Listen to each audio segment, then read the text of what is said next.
How is the life of a soldier different from that of a civilian? Which aspects of it are hardest for civilians to understand? What is happening on the front line today, and how will the outcome of this war depend on the technological race? You're listening to the Explain Ukraine podcast. Explain Ukraine is a podcast by UkraineWorld, an English-language media outlet about Ukraine run by Internews Ukraine. My name is Volodymyr Yermolenko. I'm Ukrainian philosopher, editor-in-chief of UkraineWorld, and president of PEN Ukraine. My guest today is Vladyslav Urubkov, a former soldier of the Ukrainian army and now a manager for military affairs at Come Back Alive, Povernys zhyvym, one of Ukraine's most prominent charitable foundations supporting the military and veterans since 2014. Before we begin, a quick reminder: you can support this podcast on Patreon. We rely on crowdfunding to keep our work going. You can also help fund our volunteer trips to frontline areas of Ukraine, where we support both civilians and soldiers. All relevant links are in the episode description. So let's begin.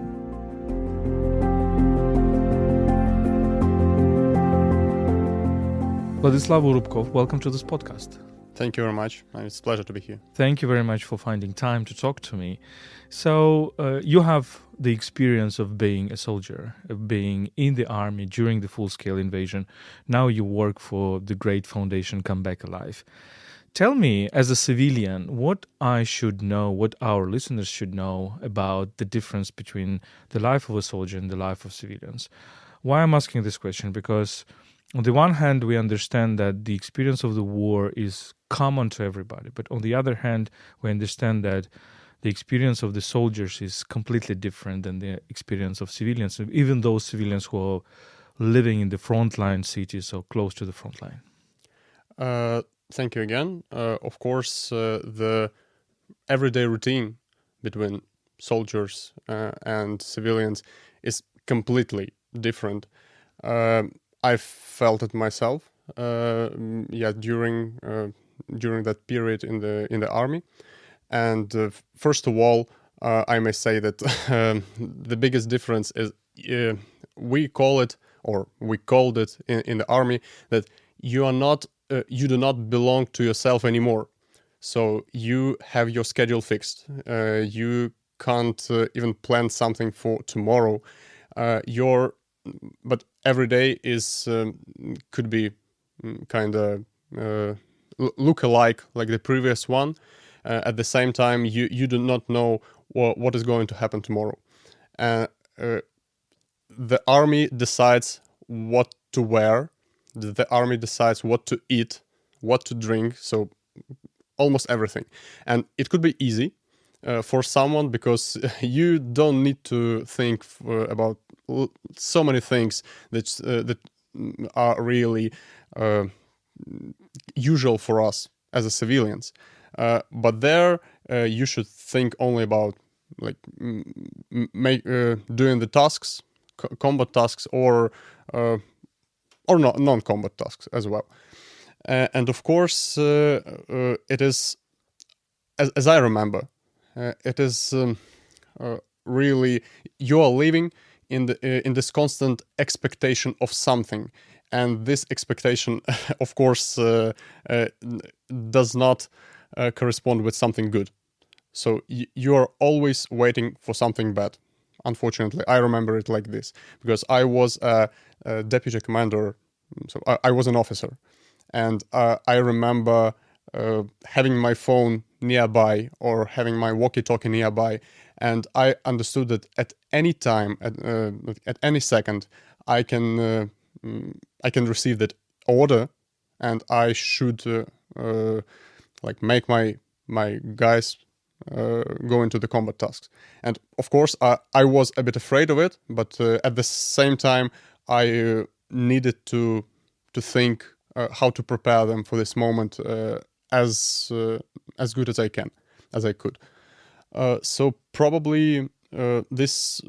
I think some civilians also are living in this constant expectation of something bad. But in the army, it is much bigger, and it feels drastically, I may say. But at the same time, I can assume that being in the army gives you a lot of pride and a lot of sense of the purpose. And I feel, because I also, communicate very much with soldiers and going to the front line very often. But I feel that in 2022, 23, this sense of the purpose was very high. But now it's kind of a turning more and more in a kind of the sense of fatality. We are here, we cannot do otherwise. And does it still compensate this feeling of the lack of freedom? It did. It really did, because I had this feeling, and even the moment of this probably our last big success on the front line, I speak about Kherson counteroffensive in 2022.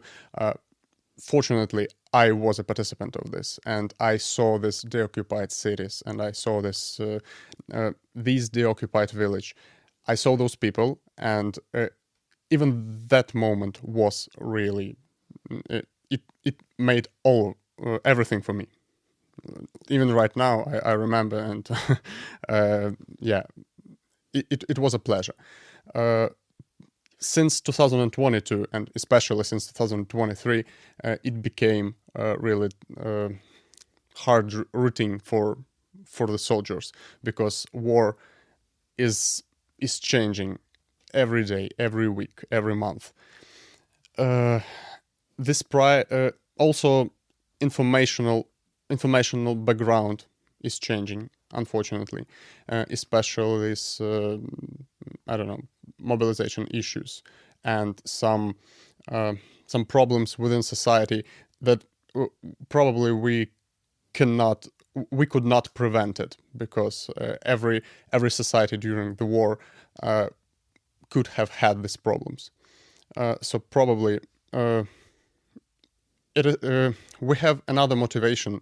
Since 2022, I speak about soldiers, officers that are currently in the army and who are trying to find new motivation for themselves. It's of course remembrance of their fallen friends and revenge for them.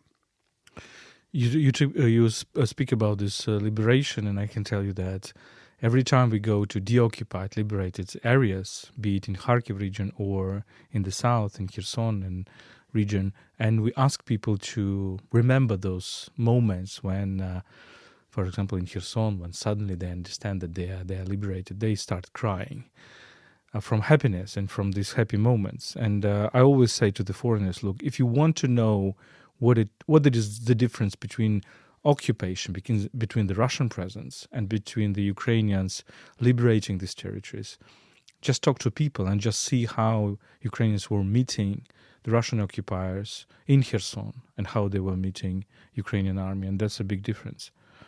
Let us talk about what is happening on the front line.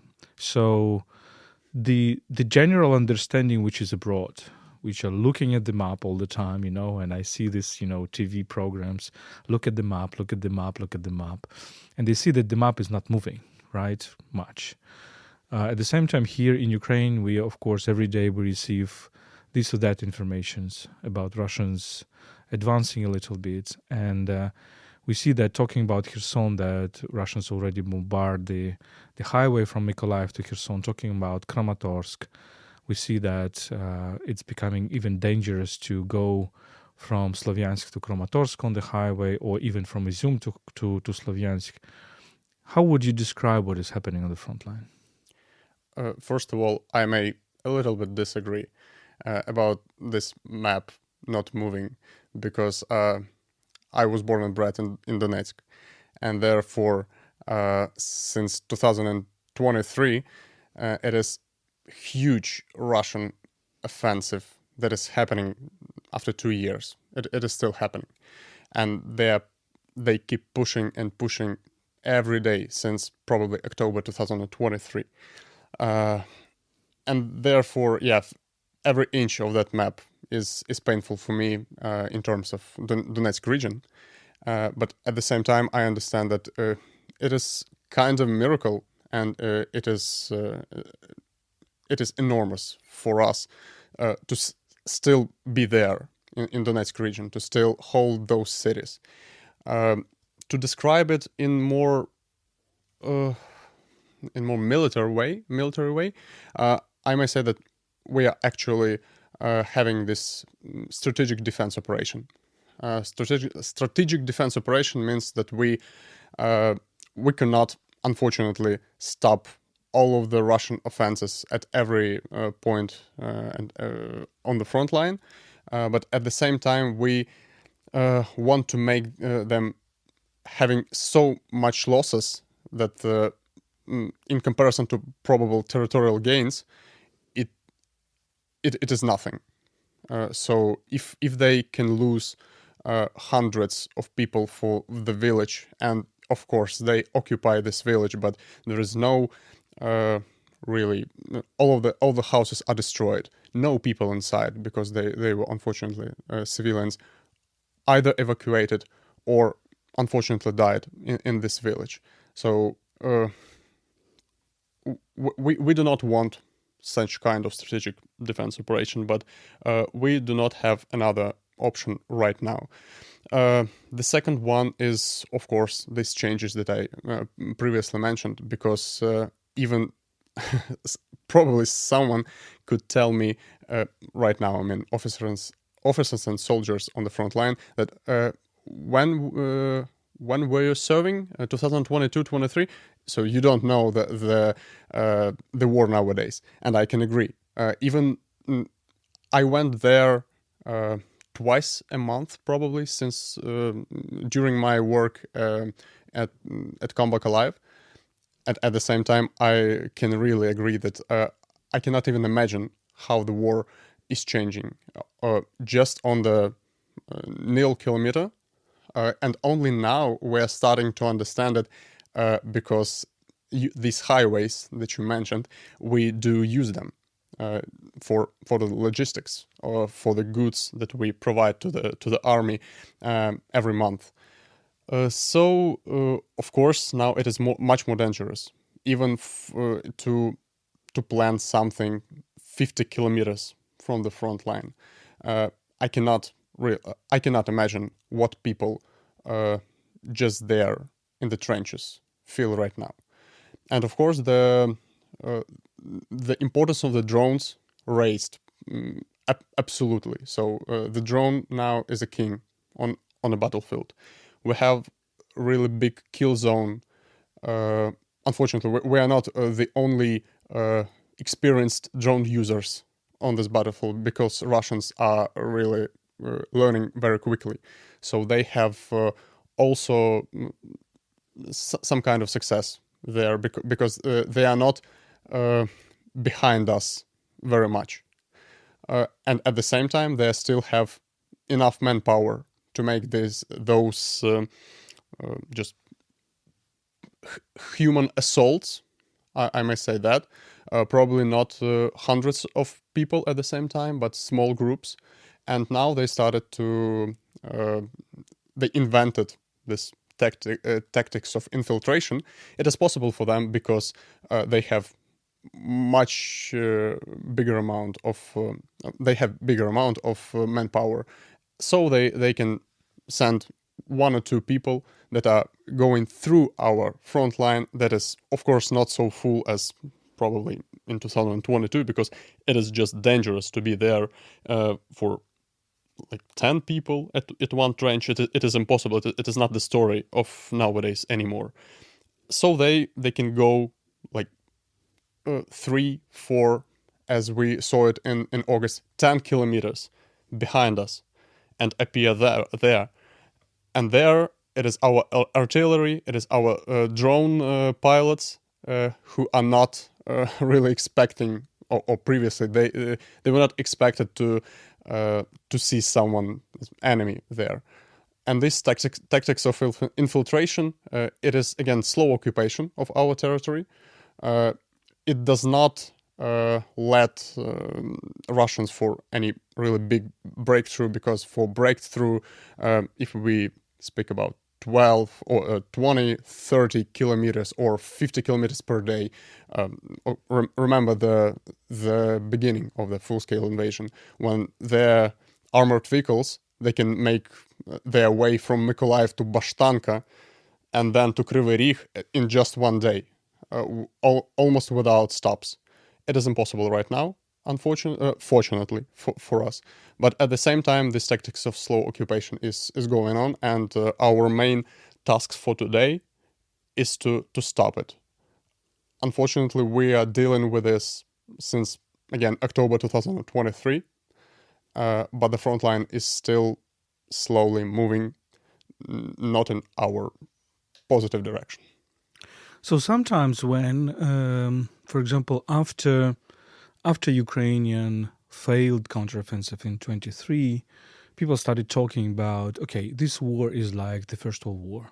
So there is trenches, the front line is not moving, and this is a positional war. It's not like a Second World War where you have lots of maneuvers and everything. And people started to compare it with the First World War. Well, now it seems to be a complete opposite, because, as you say, there is this kill zone that makes these fortified lines, trench lines, practically unnecessary, or they cannot be maintained because of the drones, because you do not have only one line, you have a big, kill zone or gray zone. And you mentioned this infiltration with small number of people. And it's, of course, creates an absolutely different environment where you can be sitting in one house and then suddenly understand that your enemy is in another house. Is that where it's going? Frankly speaking, I read a lot about the First World War since 2022. Of course, remark, I reread it, and Ernst Junger, and I'm really surprised, and I'm even scared how our war is similar to that war, because of course, this we do not have this massive attacks from the trenches. Okay, it is not possible right now, and to 2025, our trenches, they transformed into most holes. I let us say holes in the land. You do not have a proper position for shooting from there.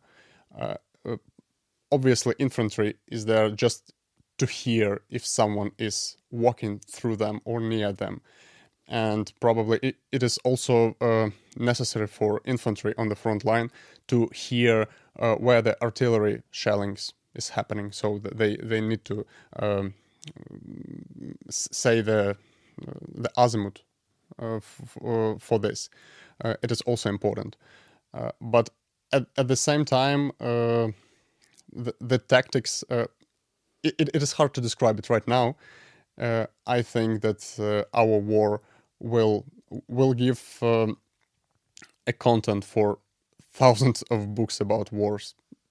I hope after the ending, after the fortunate ending for us. So you talked about manpower and how Russians have lots of manpower that they sacrifice and do not care about. But Ukraine has a shortage of manpower, and everybody speaks about, every soldier I meet, when I ask him or her what is the biggest problem, he or she says people, lack of people. And how serious it is, and how you think it can be critical for Ukraine that at a certain moment of time, Russians just make a huge breakthrough on a given point of the front line because we just lack people there. It is critical since the very beginning, because this problem of lack of manpower is connected to really lives of those who were not substituted on the front line, who left there, unfortunately, or who in some way came back, but they are not able to battle again. because now it is when I was in the army, it was I once heard a story from someone that their guys were on the position for 20 days, and I was absolutely shocked because I tried. Okay, I was not an infantry as such, but we helped infantry a lot, and we also we had the similar tasks with them. And at some point, we sat together at the same trenches with our infantry. We helped them.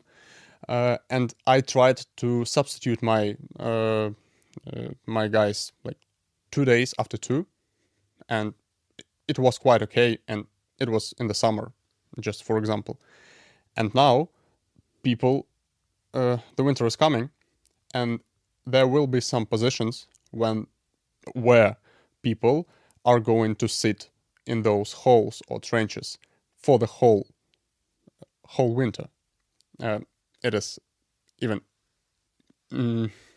difficult for me to say, to imagine, and to describe how it is, because the logistics changed drastically. We cannot use. So we need to provide food, water, ammo for these guys on the front line every day, because they need to be there. And at some point, it is even less dangerous for them to sit there for months, for 100 days. Oh my gosh, it is awful, but it really scares me a lot. Then to go from there to the back to substitute, because during this substitution, more people could be wounded or even dead because of the drones. They unfortunately see everything, and the reaction now is very, very quick. At the same time, this lack of manpower, we feel it in the infantry, most of it, but at the same time, as a commander, so we have this lack of officers, because it is war, and even those officers that are we call it after the university, the military's universities, so they're going just in the army from the very beginning. So 21-year-old could be from his start, from his career start, a company commander of the company. So 100 people from the very beginning. So he was just prepared.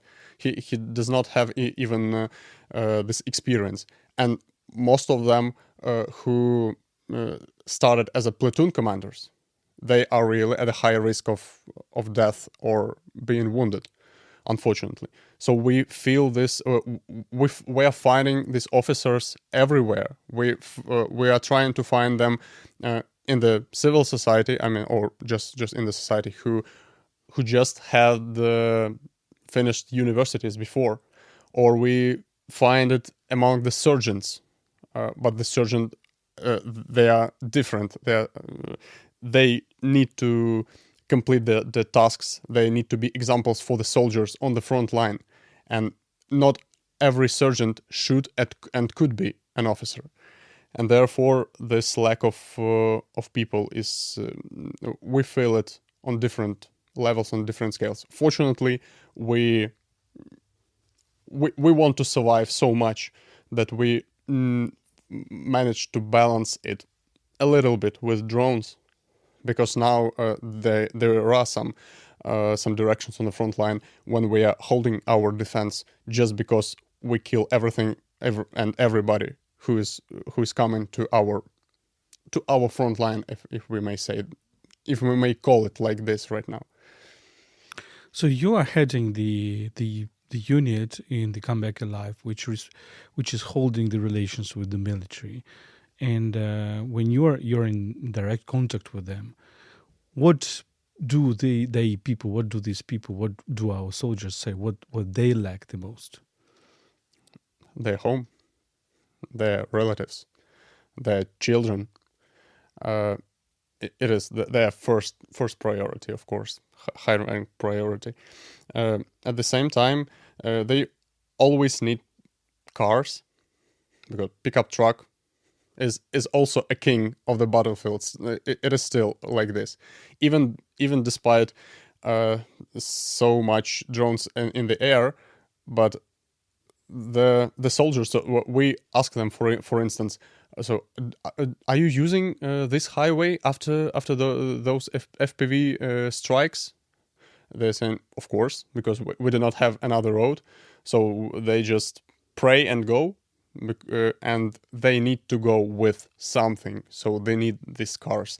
So of course we provide them with this new pickup trucks and different other types of cars. But of course their need is much bigger than we or even the state can afford. At the same time, they of course need they need people. Sure, they need people to be substituted. They need people to, for instance, to develop something. So if you are just 3 people on the watch, and you could even want to improve something, but you don't have enough time to rest. You do not have enough time to think about everything, some innovations, because you just need to do your job day by day. So of course they need people, new people in the army, and they and they always need the power stations, generators. So it is like for everyday routine, for being on those positions to have, they need to communicate with each other, because it is just a basement for any military operation, and even for this in defense, in offense, everywhere. So we provide it with it is our specialization, communication goods like walkie-talkies, like this power stations, like some other different types, Starlinks, of course. It is vital for them every day, and therefore we try to supply it like constantly and non-stop. Who is the winning technological war, in your opinion, Ukraine or Russia? I think that it is a draw like right now, because there are some areas that they are stronger than us. Of course, in terms of scaling everything, they are stronger than us, because they have this more production powers. At the same time, I think we're stronger in ideas. Just because, as I told before, we want to survive so much that with this adrenaline, we are constantly inventing something absolutely new. So this war, I think, not other war changed so much. Like if we look at the beginning of it, and unfortunately not the end still, but at this current point, it really changed drastically, and probably after the war, like 10-20 years after the war, it would be much easier to describe and to distinguish who was winning the war at some point, like before FPV, during FPV era, then optic FPV, and then our interceptions, and now anti-shaheds. So there are so many inventions that I cannot even I cannot say that either we or Russians are going much ahead in this question. But everybody tells me more or less exactly the same as you say, that Russians are better in scaling up. And I just cannot understand why we are losing this scale up game. What's the problem if we have production capacities? Is it financial problem? Is it the lack of space for big factories? Is it What is that? And we've heard from President Zelensky, I think 1 year ago or a little bit less, that yeah, it's okay. We're now producing millions of drones. Are we there, or it's just wishful thinking? No, we are there, but there are unfortunately some problems with it. For instance, if we say about state contracts, it is okay. It is that state has or possesses huge amount of money, and like in January it buys drones for October. It is okay, but the problem is that these drones of January, they are not because of these changes in the war, they are not up to date in October, and we faced such problems. Uh, also. So that means that, sorry to interrupt, that means that Ukrainian bureaucracy is still very slow and not fast enough to face the challenges. It is not just about bureaucracy, because we need drones, and the state really buys drones and buys drones with Ukrainian producers. But these big contracts, unfortunately, they do not fit with this. They do fit with amounts probably for the needs of this war, but they do not meet the quality needs on this war. But the state is transforming as well, because now the brigades they are allowed to buy drones themselves. It is something that we also could not imagine in 2022. The brigade itself as a separate unit has its money, from the state, and the brigade is choosing which drone is okay for them on this current like direction of the front line. And that's very interesting, because it shows that it is good that we can not quickly scale up, because it gives this decentralization, and the brigades turn into kind of a separate legal persons who can buy these drones faster, more quickly. And that means that in a sense Ukrainian army becomes kind of a mosaic, an amalgam of different little armies, call it brigades or corpuses or whatever, that are having their own technological advances. Is that what is happening? Yes, but at the same time, we should come back to your first issue that you mentioned about financial financial back of this medal, because brigade is capable to buy drones, but this amount of money for this brigade. I had a meeting just last week with some commander of brigades, and they say alike. So we have this money for 2 weeks a month. So these drones they need enough for 2 weeks, and they need to find somewhere drones for the rest of the month. And the situation is, of course, it could be some changes from month to month, but it is a mediana between it. Therefore, the financial issue is really important, and we need to more we need these budgets, and probably, of course, it is really hard right now even to find donations inside Ukraine, because so much businesses are struggling, not only because of inflation, because of the changes in economics, but also from strikes directly to their production by Russians, even if it is non-military production. Therefore, Russia, with its territorial scale, can and even now we are striking them just to Ural Mountains, but they still have a lot of territories behind the Ural Mountains, and they can product a lot of there. And they still have enough money for this. But still, we are held by a lot of people, a lot of countries, right? And half of our budget is covered by the mostly European investments and by some other partners.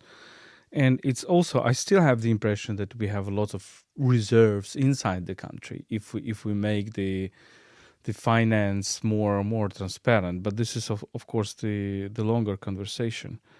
So it seems to me that Ukraine will not win this war unless it changes dramatically inside, right? Unless it changes its economics inside. But that's another question. Let me ask you a little bit about the front line, because look, I think 1 year ago I would always explain, or half a year ago, I would always explain to the foreigners that look, Russians, it took so much time for Russians to destroy Bakhmut. It took so much time to destroy Avdiivka and to capture it. And facing such big cities as Zaporizhia, as Kherson, or the big agglomeration in the Donetsk region, Kramatorsk, Slovyansk, Drushkivka, Konstantinivka, it will cost them years and years to capture them. But looking at the situation right now, as the changes you mentioned, I understand that, for example, they can just make the life in the cities unlivable. They make the cities unlivable. This is what's happening in Kherson right now. This is what's happening in Konstantinivka, a little bit already in Drushkivka. And I'm a bit more pessimistic about that. What is your feeling? I do agree with you, because we have, for instance, Pokrovsk. It was a huge, livable city, 50 kilometers from front line up to 2024, and after Avdiivka fell, unfortunately, they came from February 2024 to November 2024, for less than a year. They made this breakthrough. I call it like this because they really moved for 40 kilometers in less than a year. It was huge at that time, but since then we see the year for battle for Pokrovsk, and it is still holding because of real bravery of our defenders, and they still have these problems with big cities unless they are not inside. Because when they are inside, we are getting much bigger problems with this infiltration, with their tactics inside the cities. Unfortunately, we saw Pokrovsk. It is completely unlivable right now. Pokrovsk is full of this optic. Pokrovsk is starting to look like Bakhmut, unfortunately, and I'm scared of it because because of my emotional connection with Donetsk region, and because Kramatorsk, Slovyansk, Drushkivka, there were cities that I visited so many times after becoming a military manager and come back alive. So yes, I do not see the proper threat right now just for quick occupation of the cities, but it is also the Russians are still capable of it, and everything is on us if we allow them to do that or not.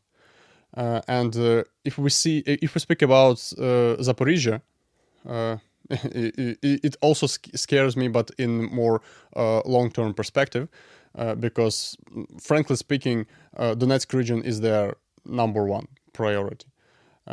I cannot agree that it could be years and years, because it is not just about time, it is about lives of people, and it is because just our Ukrainian cities that I would not imagine some, and I wish that they will be under Ukrainian flag. And for Kherson, it is obvious problem for them. It is a river, so they are destroying it, but the life in Kherson is still going on. Fortunately, at some kind, it is awful. The life there is awful and dangerous, unfortunately, and even with this, our long strikes with drones to oil refineries in Russia, it is our strategic response to them, to make them produce less artillery shellings, less drones, to pay less people millions of rubles to go to this war. So everybody hopes for this. Well, I think more than for tomahawks.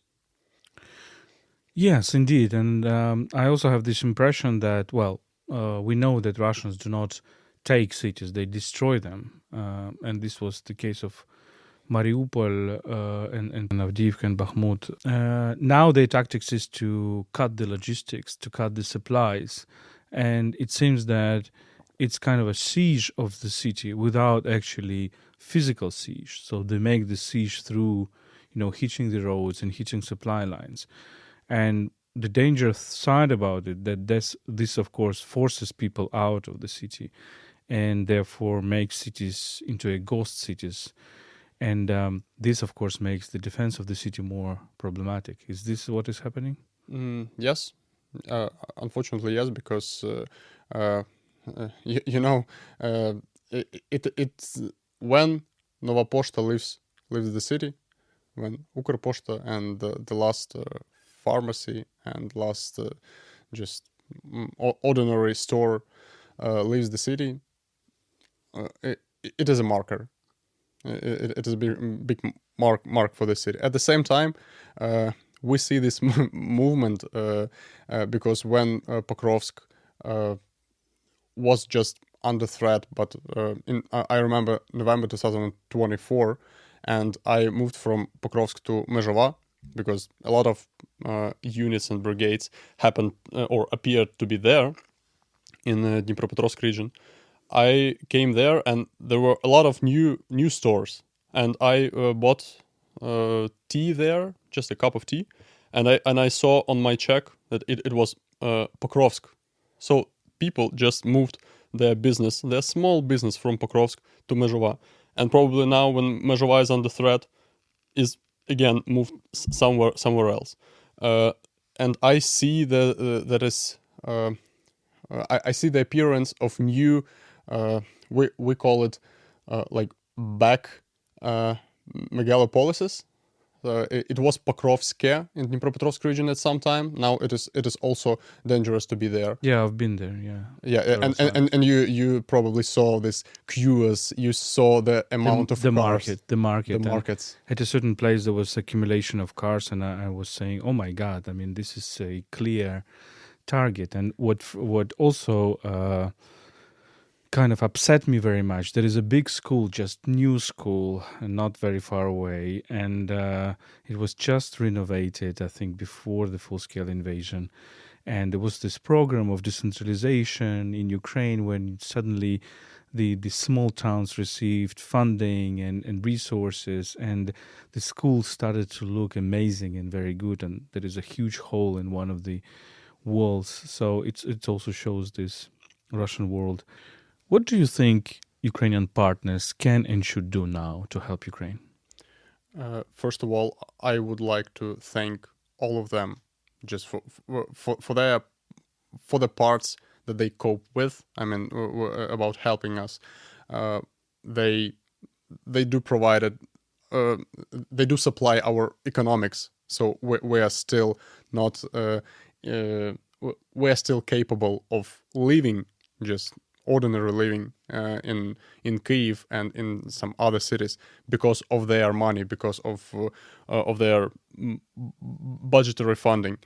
And at the same time, I would like to mention here the important red line that we pushed some time ago, because I remember times when it was impossible to provide us with tanks, then with F-16s, and it was always hard and impossible to them to fund directly our military salaries. And now we are facing these new problems that, inflation and the production inside Ukraine is falling because of Russian strikes directly to our productions and to our factories, to our oil refineries, to our energy sector, and therefore this important red line that some time ago EU allowed us to use their money to fund salaries for militants. It is a little hope that we in some nearest future can probably make some bigger salaries for militants, because I remember in 2022 I was young and I was paid really salary that was fantastic for me for that moment, but it did not even changed in comparison to dollar. I mean, this currency rate almost did not change since then, but because of inflation, $3,000 in 2022 and now it is completely different. There are completely different sums of money, and therefore our militants, they need to be paid more, and especially a lot of them who are also serving not directly on the front line, but they supply frontline and they help frontline. They also need and they deserve to have this higher salaries. Therefore, I see it as a important step in our cooperation with our partners, and I do hope that we will probably have some more good news regarding this issue.